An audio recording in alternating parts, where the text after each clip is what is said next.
media sosial dalam 2 hari terakhir ini muncul rumor panas di politik tingkat tinggi ya. Kapolri Jenderal Listio Sigit Prabowo yang dikenal sebagai kroninya dari mantan Presiden Jokowi itu dicopot. Dan kabarnya dia itu akan dijadikan jabatan baru. Kalau tidak masuk kabinet, dia akan dijadikan duta besar.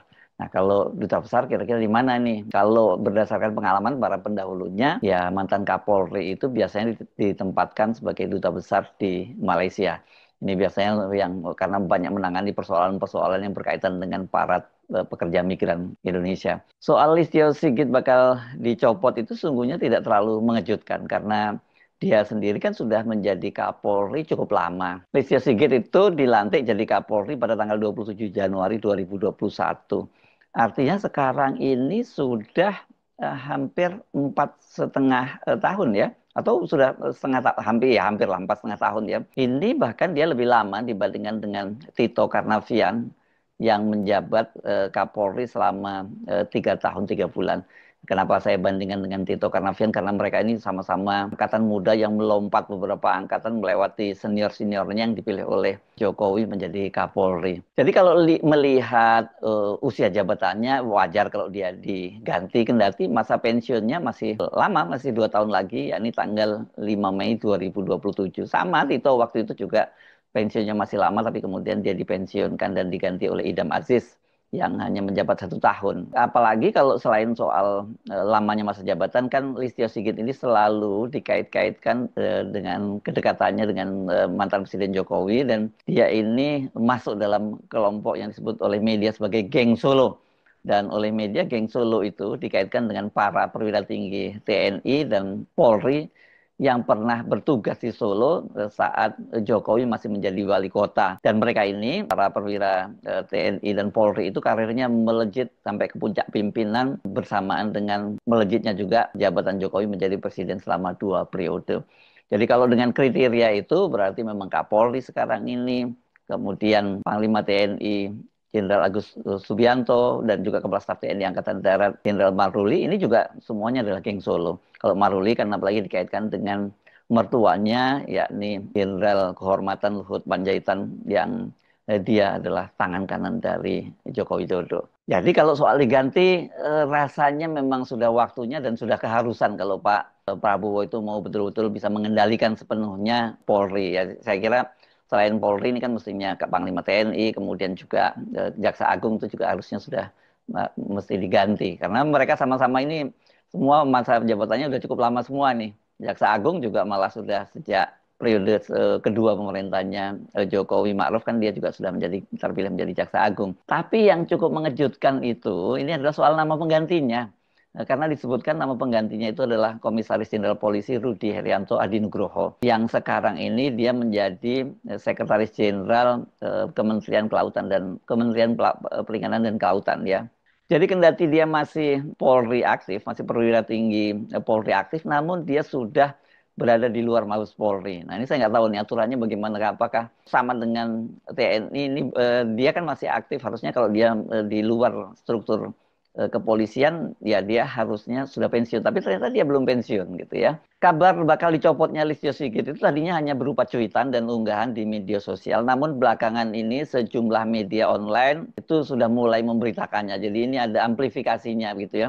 Detik.com misalnya edisi 31 Mei 2025 di Sabtu lalu menurunkan berita profil Komjen Pol Rudi Herianto yang digadang-gadang jadi Kapolri. Media Indonesia juga menulis profil Komjen Rudi Herianto viral di X karena digadang-gadang jadi calon Kapolri. Malah di media Indonesia ditulisnya seperti ini. Kabar langit, calon Kapolri 2025, Komjen Rudi Herianto Adinugroho menggantikan Jenderal Listio Sigit Prabowo yang kemungkinan masuk kabinet atau duta besar.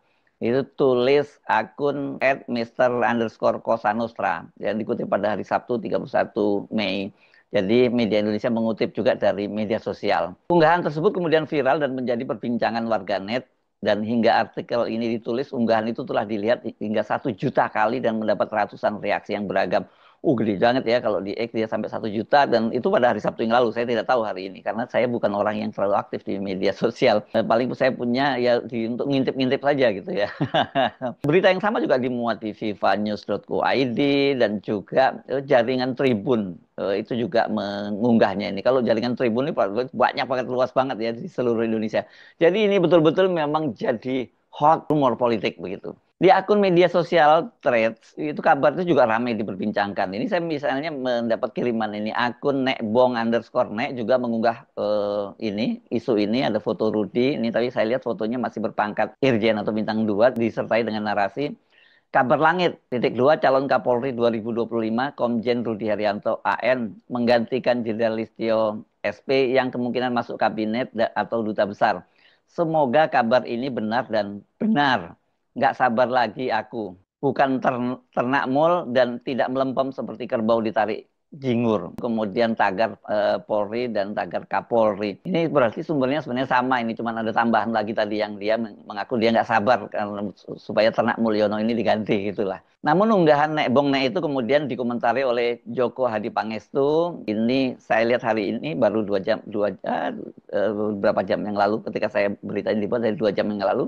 Dikomentari begini, sudah terlalu tua, masa dinasnya tinggal 9 bulan. Benarkah kabar itu dan mengapa jadi sangat heboh? Pertama tentu kaitannya dengan geng Solo. Itu sekali lagi pasti itu ya, kenapa menjadi rumor. Banyak yang nggak sabar sesungguhnya Presiden Prabowo itu segera membersihkan Mulyono dan gengnya. Ini pasti ada kaitannya juga dengan heboh ijazah Jokowi dan pernyataan dari Badan Reserse Kriminal Polri yang menyatakan bahwa ijazah Jokowi itu asli. Nah, dan ini pasti semua dikait-kaitkan dengan Sigit sebagai Kapolri. Kalau selama Sigit itu masih menjadi Kapolri, ya pasti soal ijazah Jokowi ini bakal dilindungi terus dan kemudian siapapun yang mempersoalkannya ya risikonya itu bisa dipidanakan. Ini seperti para aktivis seperti Dr. Rismon Hasiholan Sianipar, Roy Suryo, Dr. Tifa, Egy Sujana, dan juga pengacara Kurniatri Royani yang sekarang dilaporkan di Polda Metro Jaya. Karena bagaimanapun juga memang kalau Listio Sigit ini karirnya tidak bisa lepas dari campur tangan Jokowi dan karena itu dia disebut sebagai kroni Jokowi. Dia ini berkenalan dengan Jokowi sejak masih menjadi Kapolres Solo, kemudian jadi ajudan Jokowi, dan terus menjadi Kapolda Banten, dan seterusnya. Kemudian akhirnya dia jadi Kapolri setelah sebelumnya dia menjadi Kabar Eskrim ya. Selama Sigit ini masih jadi Kapolri, ya publik merasa pesimis lah.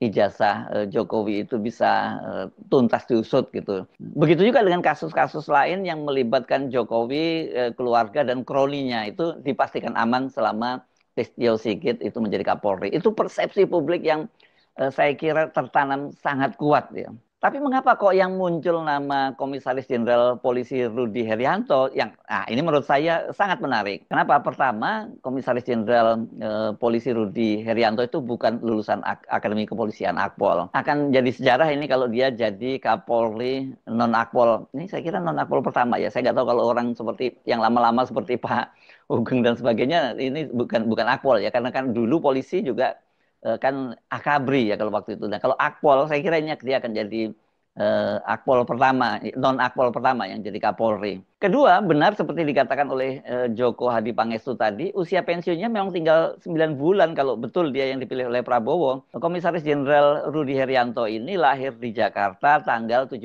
Maret 1968. Artinya bulan Maret tahun depan, tahun 2026 ya, dia memasuki masa pensiun karena sudah berusia 58 tahun. Terlalu pendek ini kalau dia yang ganti dan nggak mungkin dia bisa melakukan langkah apapun kalau 9 bulan ini. Konsolidasinya aja perlu berjalan lama ya. Tapi kalau Presiden Prabowo memang menghendaki, ya usia pensiun itu bisa diperpanjang untuk Polri. Kalau dulu untuk TNI kan sekarang sudah diperpanjang ya undang-undang berdasarkan undang-undang yang baru. Yang justru menurut saya sangat menarik itu adalah latar belakangnya yang non akademi kepolisian. Dan memang kalau kita lihat ini karirnya sangat moncer walaupun dia non Akpol itu. Banyak yang Akpol sampai sekarang angkatan dia mungkin malah belum tembus itu bintang 3 ya. Mungkin masih bintang 2 atau bintang 1 gitu. Bahkan ada yang cuma kombes gitu. Rudi Herianto ini adalah satu-satunya non-Akpol yang tembus bintang 3 sekarang ini dan yang masih aktif. Sebelumnya itu ada 2 non-Akpol yang tembus bintang 3. Selain Rudi ada Komisaris Jenderal Polisi Ahmad Lutfi Namun dia ini sebentar aja, bintang tiganya dia mengundurkan diri setelah maju dan kemudian terpilih menjadi gubernur Jawa Tengah. Rudi ini adalah alumnus dari Fakultas Hukum Universitas Lampung dan lulus Sekolah Perwira Polri tahun 1993. Kalau sekarang ini apa ya? Sekolah Inspektur Polisi Sumber Sarjana, kalau nggak salah begitu namanya ya. Sementara ini kalau Lutfi itu lebih senior, dia lulusan Sekolah Perwira ini pada tahun 1989.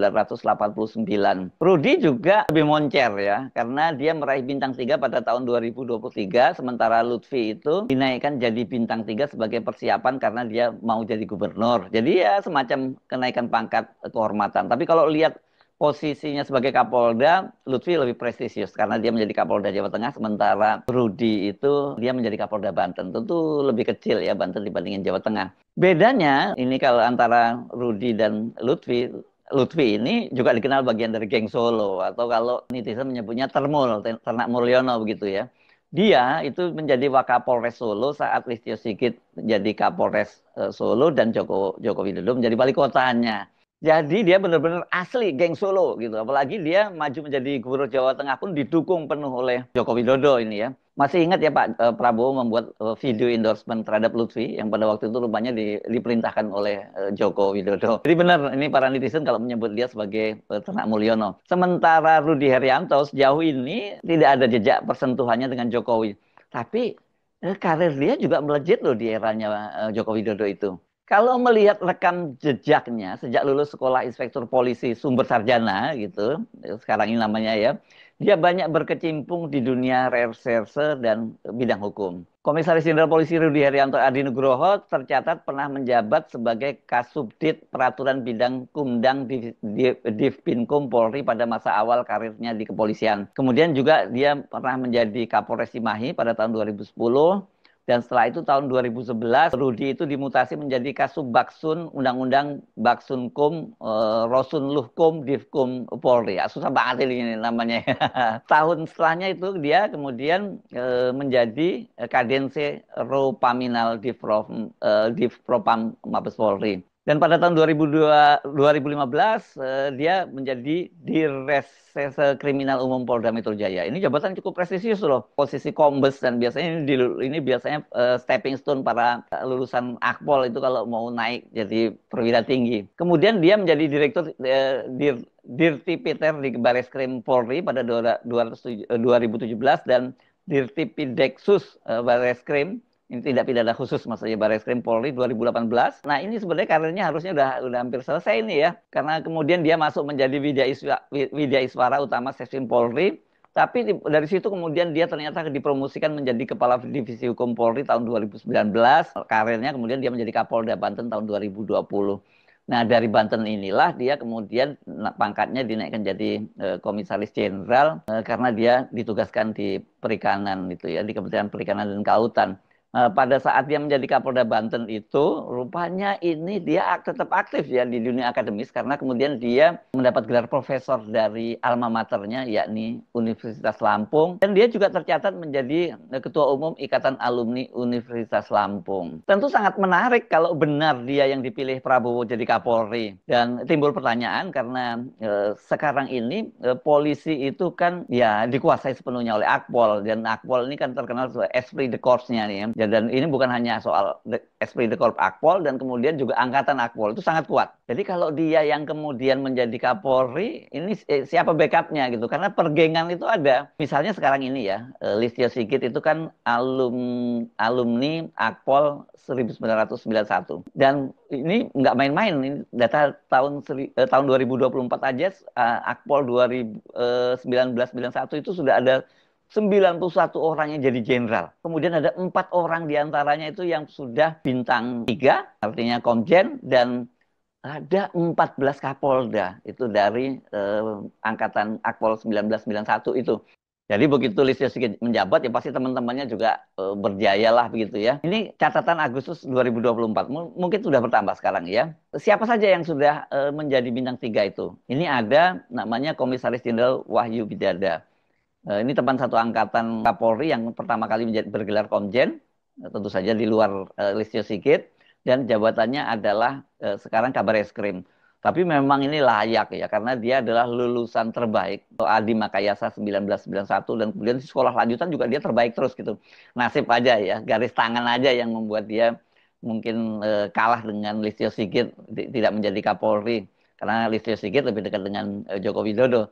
Tapi saya kira pangkat ini dia dengan bintang 3 ini ya karena salah satunya dia punya kedekatan dengan Listio Sigit. Siapa lagi? Ini nama Adil Imron. Ini nama populer juga karena dia pernah menjadi Kapolda Metro Jaya, yang sekarang dia menjadi Kepala Badan Pemeliharaan Keamanan Kabaharkam Polri. Ada nama Komjen Martinus Hukom. Ini sekarang dia menjadi Kepala Badan Narkotika Nasional. Dan naik pangkat bintang 3-nya itu juga bersamaan dengan Komjen Rudi Herianto. Dari situ kelihatan top ya, dia bisa Rudi Herianto naik bintang 3 bersama dengan satu angkatan dengan mereka-mereka yang lulus bersama dengan Kapolri. Yang berikutnya adalah Komjen Sahardiantono. Ini juga teman satu leting dari Kapolri yang sudah menyandang pangkat Komjen. Dia dipromosikan menjadi Kaba Intelkam menggantikan Komjen Sutana yang memasuki masa pensiun. Nah, itu kemudian saya tadi sebut ada Kapoldanya 14 di provinsi, yang Brigjen saya kira sudah sangat banyak karena totalnya tadi sampai 91 orang. Jadi kalau betul ini Komjen Rudi Herianto yang dipilih oleh Presiden Prabowo menjadi Kapolri, maka pertama dia tentu ini harus di backup penuh ya oleh Presiden ya. Dan tapi biasanya kalau orang sudah diberikan jabatan ya pasti yang di bawahnya akan tunduk gitu ya, walaupun ini perlu proses yang lama ya, jadi nggak mudah ini untuk melakukan konsolidasi di kepolisian, apalagi kemudian harus bersih-bersih. Karena itu makanya saya bilang kalau dia betul yang dipilih karena masa pensiunnya tinggal 9 bulan, dia harus diperpanjang masa pensiunnya oleh Presiden, dan itu kewenangan dari Presiden. Tapi kalau kemudian dia dibebani melakukan bersih-bersih di lingkungan kepolisian, ini saya kira memang tugas yang sangat berat. Tapi buat Presiden Prabowo memang kalau dia mau sepenuhnya menjadi presiden, ya selain TNI, Polri ini yang justru harus dia kuasai, dan itu benar-benar harus orang yang dia percaya. Apakah dengan begitu dia melihat lulusan Akpol itu semuanya itu sudah terkontaminasi itu, dan kemudian dia perlu mencari orang di luar itu yang sekarang jadi tanda tanya. Namanya juga sekarang masih jadi rumor politik. Tapi satu hal yang jelas bahwa ya mau tidak mau memang Kapolri ini harus segera diganti. Tapi kalau Pak Prabowo masih mempertahankannya, ya Pak Listio Sigit itu masih akan bertahan sampai setidaknya 2 tahun yang akan datang. Terima kasih sudah menyimak pembahasan kita kali ini sampai akhir. Semoga apa yang kami sampaikan bisa menambah wawasan dan membuka perspektif baru tentang isu-isu yang sedang berkembang. Kalau kamu merasa informasi ini penting, jangan ragu untuk like, subscribe, dan bagikan video ini ke teman atau keluarga. Dukungan kamu sangat berarti untuk perkembangan channel Politik Pintar dan semangat kami untuk terus menghadirkan konten yang objektif dan mendalam. Ya, tulis pendapatmu di kolom komentar. Apakah kamu setuju, tidak setuju, atau punya sudut pandang lain? Politik bukan soal menang atau kalah, tapi soal memahami dan berpikir kritis bersama. Channel Politik Pintar akan terus hadir dengan analisis tajam, informasi terpercaya, dan pembahasan yang menantang cara kita melihat dunia politik. Sampai jumpa di video berikutnya, dan ingat, berpikir kritis adalah langkah pertama menuju perubahan. Sampai ketemu dan salam cerdas.